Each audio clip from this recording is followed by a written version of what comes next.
Good morning students, NRP school के online क्लासों में आपका स्वागत है। कल हमने लेक्चरर 4 पढ़ा था, आज हम लेक्चरर 5 पढ़ेंगे। चैप्टर है फर्स्ट संख्या पद्धति।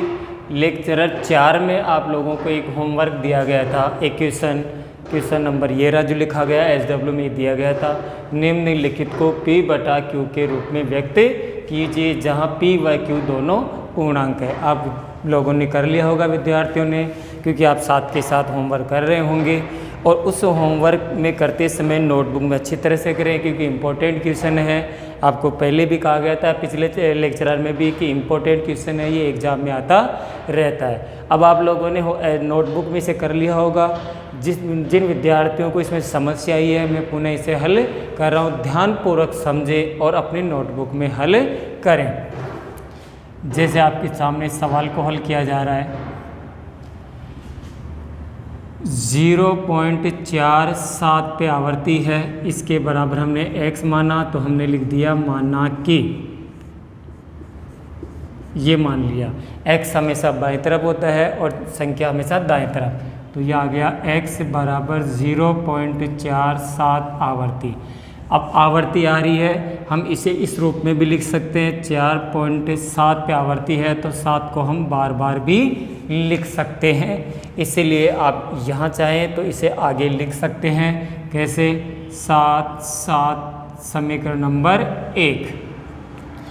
जिस अंक पर आवर्ती हो वो अंक बार बार लिखा जाता है, तो हम इस रूप में भी इसे लिख सकते हैं।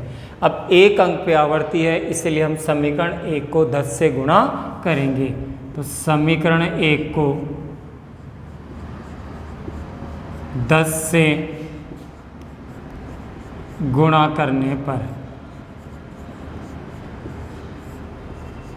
तो 10 से गुणा कर रहे हैं तो 10 ये आ गया इस तरफ बाएं तरफ, तो 10x, और यहाँ पर 0.1 अंक आगे लग जाएगा, तो आपके पास हो गया 4.777। बाकी बार बार आता जाएगा। ये समीकरण नंबर 2। अब समीकरण नंबर 2 में से समीकरण नंबर 1 घटाने पर तो ये लिख दिया जाता है कि समीकरण 2 में से समीकरण 1 घटाने पर, 2 में से घटाएंगे तो समीकरण 2 है 10x बराबर 4.777 डॉट डॉट आगे आता जाएगा। समीकरण 1 है x बराबर 0.477 आगे समीकरण नंबर 1 घटाने पर नीचे वाली संख्या के चिन्ह बदल दिए जाते हैं। 10 में से 1x गया तो आपके पास हो गया 9x। यहाँ पर 7 में 7 गया, 7 में 7 गया, 7 में से 4 गया तो 3 दशमलव का दशमलव और 4 का 4। आगे ध्यान से देखेंगे इस तरफ, सवाल अभी पूरा नहीं हुआ है, मैं इस तरफ बता रहा हूँ। आपको इसी के नीचे हल करना है, इस बराबर में नहीं करना है। तो 9x बराबर 4.3, हमें x का मान लेना है, तो x बराबर 4.3 और 9 आ गया नीचे। अब दशमलव हटा रहे हैं तो 4 3 नीचे 9 गुणा, अब दशमलव का हमेशा 1 बनता है और 1 अंक आगे है तो 1 0, तो आपके पास हो गया x बराबर 43/90। अब ये दोनों संख्याएं किसी से नहीं कट रही है, दोनों में किसी का भाग नहीं जा रहा है, तो इसका मतलब आंसर यही है। तो अतः 0.47 पे आवर्ती बराबर 43/90, ये इसका आंसर है। अतः की लाइन लिखना इसमें ज़रूरी। एक बात सभी आप स्क्रीनशॉट ले लें ताकि आप गृह कार्य अच्छी तरह से कर सकें। हाँ जी, अब नेक्स्ट प्रश्न चल रहा था आपके पास। लेक्चरर 4 में प्रश्न हो चुके थे 4 तक। अब नेक्स्ट प्रश्न हम आपके सामने कर रहे हैं, ध्यानपूर्वक देखना है। अभी एक्सरसाइज 1.3 चल रही है, पूरी नहीं हुई है 1.3, तो आपको अगला प्रश्न ध्यान से देखना है। अगला प्रश्न क्या था कि परिमेय संख्याओं को, क्वेश्चन नंबर आपके पास 4 हो गए थे, 5वां क्वेश्चन, 5वां प्रश्न है परिमेय संख्याओं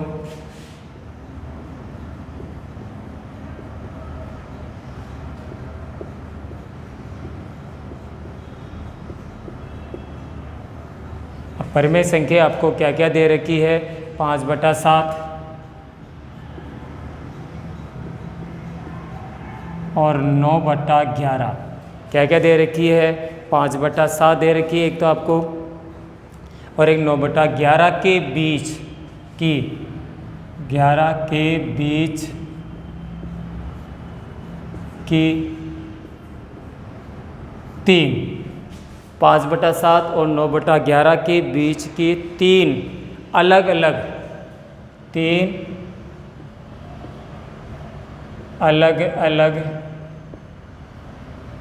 अपरिमेय संख्याएं।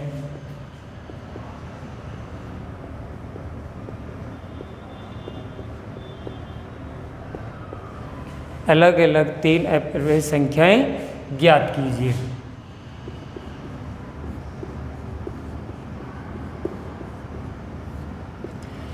दो परिमेय संख्याएं दे रखी है, 5/7 और 9/11। इसके बीच में अपने को 3 अलग अलग अपरिमेय संख्याएं ज्ञात कीजिए। जैसा कि मैं आपको बता दूं, कोई सी भी दो परिमेय संख्याओं के मध्य अनंत परिमेय या अनंत अपरिमेय संख्याएं होती है। आपके सामने सबसे पहले मैं इनमें से डिवाइड कर रहा हूँ, 5/7 और दूसरी है 9/11।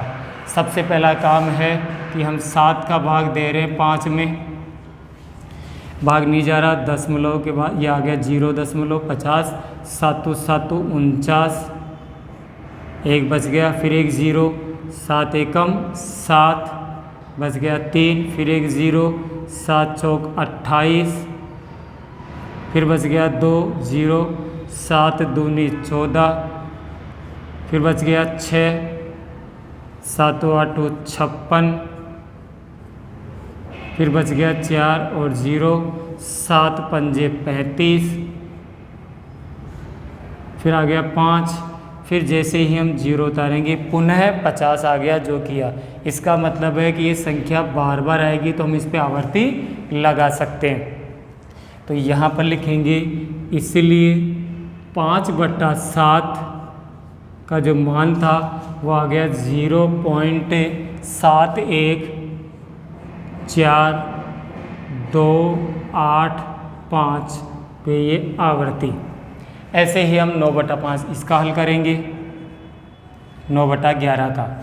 हाँ जी, 11 का भाग दे रहे हैं 9 में, नहीं गया, ये दशमलव, 11 8 88, 2 बच गया 0, 11 एकम 11, फिर 9 और 0, पुनः ये संख्या वापस रिपीट हो रही है। इसका मतलब ये पुनः बार बार आएगी, तो हम लिख सकते हैं 9/11 बराबर 0.81।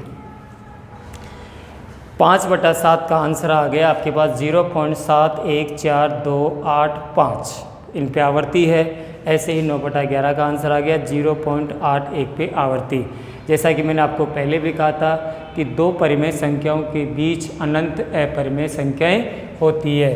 तो यहाँ पर लिखेंगे, हम जानते हैं कि, चूँकि हम जानते हैं कि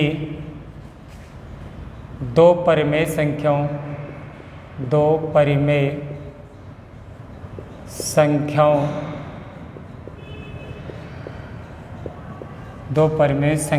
के मध्य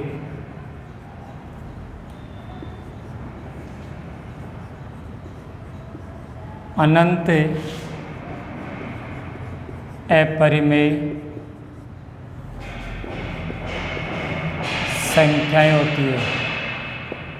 संख्याएं होती है। ये तो हो ही गया, लेकिन हमें तो इन दोनों के बीच 5/7 और 9/11 के बीच में 3 परिमेय संख्या बतानी है। तो हम लिखेंगे, अतः 5/7 और 9/11 के मध्य 3 अपरिमेय संख्याएं, 3 अपरिमेय संख्याएं होने में तो अनंत होती है, लेकिन अपने को तो 3 बतानी है। तो 1 2 और 3 अपरिमेय संख्याएं। अब ध्यान से देखना है, ज़्यादा कठिन नहीं है। आपको पॉइंट के बाद 2 अंक देखने हैं। पॉइंट के बाद है जैसे कि 7 1 बोलते हैं, लेकिन हम समझने के लिए थोड़ी देर के लिए हम लिखते हैं .71 और यह है .81। ये ध्यान से आपको ये चीज़ देखनी है। होने में तो है .7 1 4 2 8 5 है, लेकिन अपने को दशमलव के बाद सिर्फ 2 अंक देखने हैं। तो .71 .81 अर्थात यूँ कह सकते हैं कि .71 .81। तो आपको इनके बीच में कोई सी भी आपको 3 संख्या छांटनी है। तो जैसे मैंने इसके बीच में .75 ले लिया, इतना ले लिया .75। अब 1 0 बढ़ते क्रम में लगा दीजिए, ये लो, फिर 75 2 0 75 आगे 3 0, ऐसे ये अनंत रूप में हो सकती है। ऐसे ही जैसे हम आगे और ले सकते हैं कि 7 5 हमने 6 और ले लिया, इसके बाद 1 0 7 5 6 के आगे 2 0 7 5 6 के आगे 3 0, आगे अनंत तक हो सकती है। ऐसे ही हम यूँ भी लिख सकते हैं कि जैसे हमने 80 ले लिया पॉइंट के बाद, यानी कि 8 0 ले लिया। अब बढ़ते क्रम में तो 8 2 0 8 के बाद 3 0 बढ़ते क्रम में। इस प्रकार 5/7 और 9/11 के मध्य 3 अपरिमेय संख्या है। अब आप ध्यान से देख लीजिए कि .71 .81 के बीच में है 75 75.6 आ गया, इसमें 80 आ गया। तो कोई सी भी हो सकती है, अनंत अपरिमेय संख्याएं होती है। अब इस चैप्टर 1.3 का एक लास्ट क्वेश्चन और बचा है। Question number 6।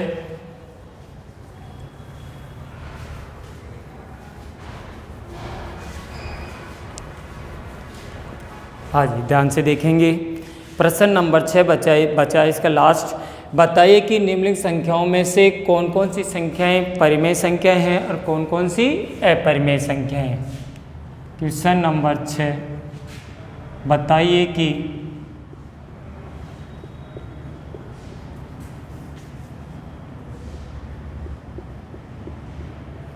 कौन कौन सी संख्याएं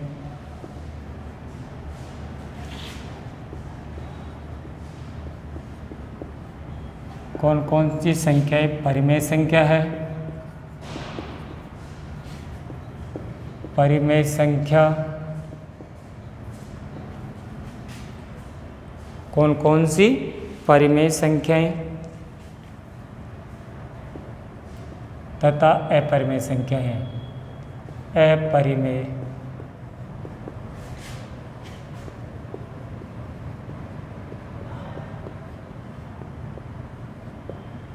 अब आपके सामने मैं प्रश्न लिख रहा हूँ, कौन कौन सी परिमेय कौन कौन सी अपरिमेय। फर्स्ट नंबर पे है √23 एक।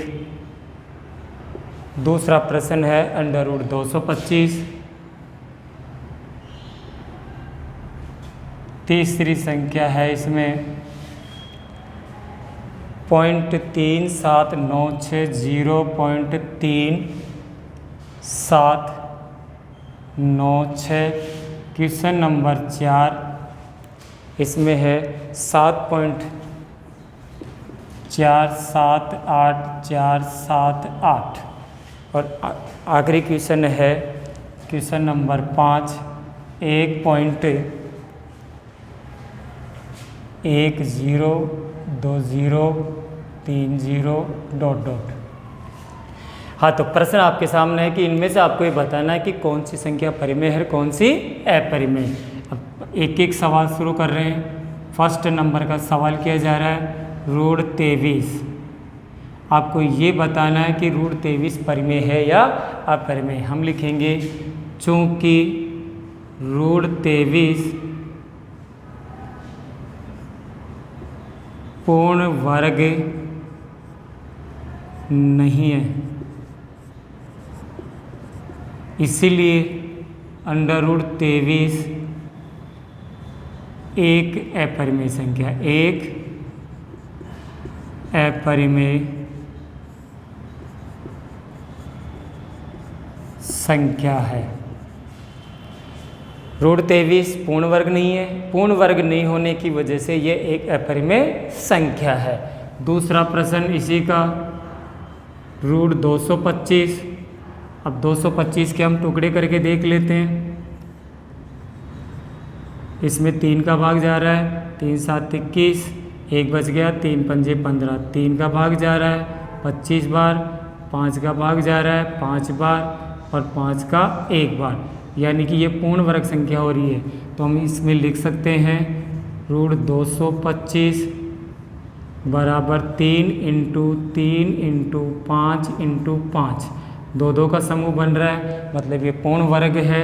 तो आपके पास हो गया 3 × 5 बराबर 15।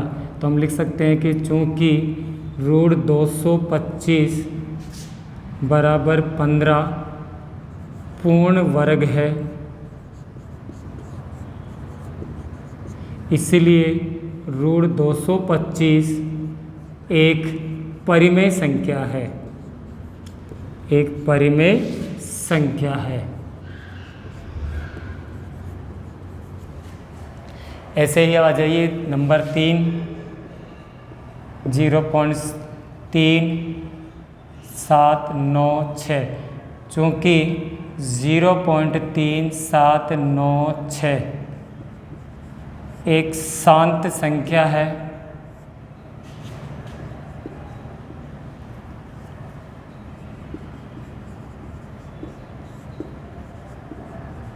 इसलिए 0.3796 एक परिमेय संख्या है।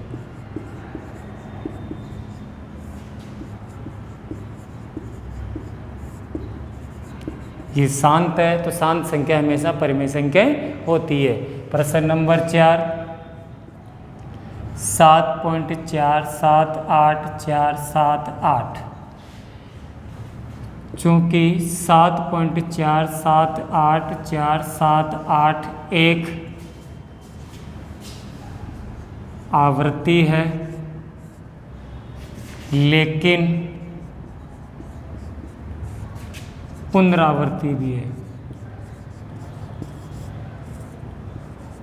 बार बार आ रही है। 7.478478 आवर्ती है, आवर्ती के साथ साथ में ये पुनरावृत्ति है, मतलब पुनः वही अंक बार बार आ रहा है, इसलिए 7.478478 एक परिमेय संख्या है, एक परिमेय संख्या है। आवर्ती के साथ साथ में पुनरावृत्ति है, इस वजह से 7.478478 एक परिमेय संख्या है। प्रश्न नंबर 5, 1.10 100 100 आगे डॉट डॉट। चूँकि ये आवर्ती है, लेकिन पुनरावृत्ति नहीं है, आवर्ती है लेकिन पुनरावृत्ति नहीं है। आवर्ती तो है, लेकिन वही अंक बार बार नहीं आ रहा है, इसमें 0 बढ़ते क्रम में आ रहा है, इसीलिए यह अपरिमेय संख्या है। अपरिमेय संख्या, अपरिमेय संख्या है। आप एक बार इसका स्क्रीनशॉट ले लें। ले लिया। पुनः प्रश्न था, बताइए कि कौन कौन सी संख्याएं परिमेय संख्या और कौन कौन सी अपरिमेय। आपके पास √23 पूर्ण वर्ग नहीं था, इस वजह से ये एक अपरिमेय संख्या है। √225 ये पूर्ण वर्ग संख्या है, इस वजह से ये एक परिमेय संख्या है। 0.3796 ये एक शांत संख्या है, तो शांत संख्या हमेशा परिमेय संख्या होती है। फिर है 7.478478 ये आवर्ती है, मतलब 4 7 8 की बार बार गिनती हो रही है। आवर्ती के साथ साथ ये पुनरावृत्ति है, मतलब वही अंक बार बार आ रहे हैं, इस वजह से ये एक परिमेय संख्या है। इस प्रश्न में 1.10 100 100 डॉट डॉट, यानी कि इसमें आवर्ती तो है लेकिन पुनरावृत्ति नहीं है, मतलब वही अंक बार बार नहीं आ रहा। आवर्ती है लेकिन 0 बढ़ते क्रम में आ रहा है, आवर्ती तो हो रही है लेकिन उसी अंक का बार बार नहीं आना, मतलब पुनरावृत्ति नहीं है, इस वजह से ये एक अपरिमेय संख्या है। इस प्रकार 1.3 कंप्लीट हुआ। अब आपको हम गृह कार्य दे रहे हैं। गृह कार्य को ध्यान से करेंगे, क्योंकि यह नहीं है कि सर ने पढ़ा दिया और आप लोगों ने सुन लिया। गृह कार्य इम्पोर्टेंट होता है, उसको सुंदर सुंदर अक्षरों में आपको करना है। मैथ के लिए आपको कल भी कहा था, फर्स्ट चैप्टर में भी कहा था कि A4 साइज़ की कॉपी बनानी है और उस A4 साइज़ की कॉपी में होमवर्क साथ के साथ आपको हल करना है, रफ कार्य भी करना है, दौरान भी करना है, ताकि जैसे ही ऑफलाइन क्लासेस शुरू हो तो आपका पढ़ाई का नुकसान नहीं हो। अब गृह कार्य में आपको क्या करना है, SW दे रहा हूँ मैं। क्वेश्चन 1/7 और 2/7, 1/7 और 2/7 के बीच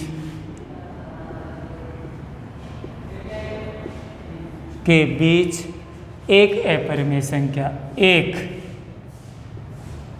अपरिमेय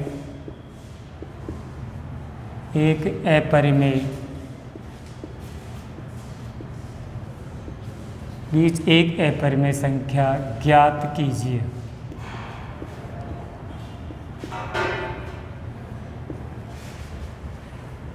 ध्यान से देखेंगे, पहला प्रश्न आपको दिया गया होमवर्क में कि 1/7 और 2/7 के बीच एक अपरिमेय संख्या ज्ञात, एक ही ज्ञात करना है।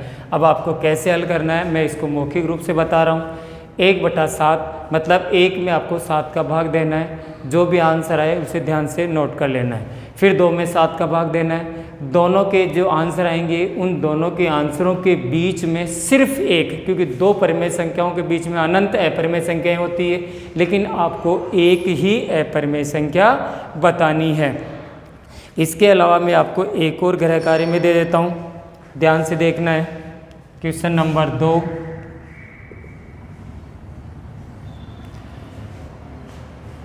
जैसे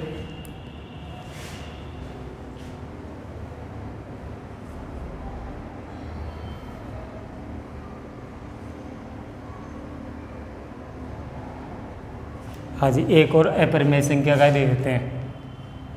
3/7 और 5/7 के बीच में 3 अपरिमेय संख्याएं, 3 अपरिमेय संख्याएं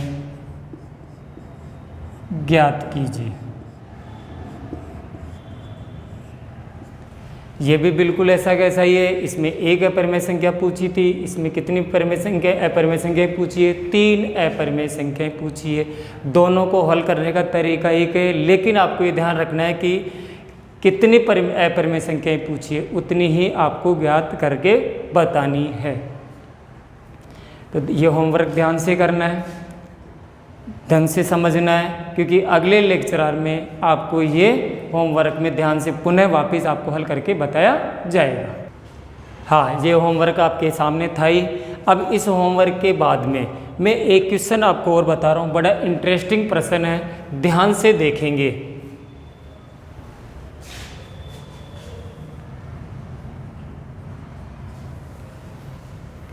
प्रश्न को ध्यान से देखेंगे, पहली बार देखेंगे आप, इसलिए इस प्रश्न को ध्यानपूर्वक देखेंगे। देखिए आप प्रश्न नंबर नेक्स्ट, उत्तरोत्तर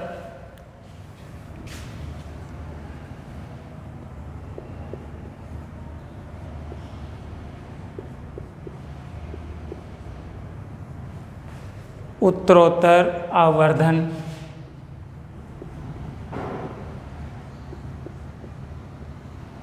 उत्तरोत्तर आवर्धन करके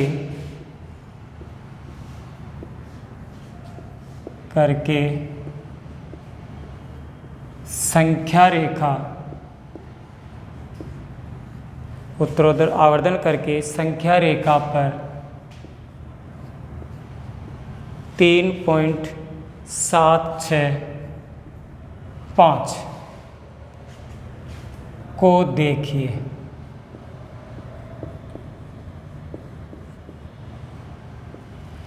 ध्यान से देखना इस प्रश्न को, अच्छा इंटरेस्टिंग है। देखने से देखो 3.765, इसका मतलब है कि ये संख्या 3 से बड़ी है और 4 से छोटी है। 3 पॉइंट मतलब 3 पूरा हो चुका है, पॉइंट के बाद 765 मतलब ये अगली हिस्से में आ रही है, मतलब 3 से बड़ी और 4 से छोटी। तो हम 3 और 4 के बीच में समान 10 अंक करेंगे। जैसे यहाँ पर हमने लिखा 3 और 10 बराबर के अंक लेंगे, जैसे 1 2 3 4 5 6 7 8 9 और ये 10, ये हमने लिखा 4। तो ये जो 3.765 है ये 3 और 4 के बीच में है, तो हम इसको यूँ लिखेंगे 3.1 3.2 3.3 3.4 3.5 3.6 3.7 3.8 और 3.9। अब ध्यान से देखना है 3.7, ये रहा आपके पास 3.7, आगे भी है 6, मतलब ये संख्या आपके 3.7 और 3.8 के बीच में, क्योंकि 3.7 कंप्लीट हो चुका है। आगे फिर बच रहा 6.5, मतलब संख्या 3.7 और 3.8 के बीच में। तो अब इस 3.7 और 3.8 को और जूम करेंगे और जूम करके हम इस प्रकार लिखेंगे। तो यहाँ पर तो लिखा हमने 3.7, फिर आगे वही 10 समान कॉलम करेंगे, 1 2 3 4 5 6 7 8 9 और ये 10, और यहाँ लिखा जाएगा 3.8। लिखते जाइए, 3.7 तो है ही, आगे फिर पुनः क्रम चालू हो जाएगा। जैसे 1 3.7 के बाद में 2 3.7 के बाद में 3 3.7 के बाद 4 3.7 के बाद 5 3.7 के बाद 6 3.77 3.78 3.79 और ये 3.8। अब ध्यान से देखना तीसरा अंक 3.76, 3.76 ये रहा, आगे 5 है, इसका मतलब ये संख्या इनके बीच में है। 3.76 और 3.77 के मध्य है, फिर इसको जूम करेंगे और हम ये संख्या आगे और इसमें 10 अंक लिखेंगे। जैसे 3.76 फिर 10 ले लीजिए, 1 2 3 4 5 6 7 8 9 और ये 10, और ये आ गया आपके पास 3.77। पुनः वापस लिखेंगे 3.76 3.76 3.76 3.76 3.76 3.76 3.76 3.76 3.76। अब क्रम वापस शुरू करेंगे यहाँ से, 1 2 3 4 5 6 7 8 9। अब आप देखिए संख्या कहाँ है, 3.765 3.765, मतलब आपकी संख्या ये है, ये आंसर आया इसका। तो ध्यान से सुनेंगे, 3.765 3 से बड़ी है और 4 से छोटी है, तो 3 और 4 के बीच में होगी। तो 3 और 4 के बीच में हमने समान दूरी के 10 अंक ले लिए, 3.1 3.2 3.3 इस प्रकार 3.9 और ये 3.10 का मतलब 4। हमने देखा कि पॉइंट के बाद 3 7 आगे और अंक है, इसका मतलब है ये संख्या 3.7 और 3.8 के मध्य है। तो 3.7 और 3.8 को फिर हमने जूम करके बराबर के 10 कॉलम ले लिए, फिर वही गिनती अंकित की, तो 3.76 और 3.77 के मध्य है। फिर 3.76 और 3.77 को हमने जूम किया और उसके मध्य 10 अंक निर्धारित किए। तो इस प्रकार जो आपके पास संख्या थी 3.765 ये आपको प्राप्त हुई। तो ध्यान से देखना है कि उत्तरोत्तर आवर्धन का मतलब होता है कि जो संख्या होती है उसे आपको जूम करके बड़ा करना होता है, और जब तक वो संख्या नहीं आती तब तक आप लोगों को ये जूम करते हुए जाना है। तो इस प्रकार ध्यान से आपको ये देखना है और अगले लेक्चर में आपको फिर एक प्रश्न और बताया जाएगा। इसको ध्यान से देखना है और एक बार स्क्रीनशॉट ले लो ताकि आपको गृह कार्य करने में आसानी रहे।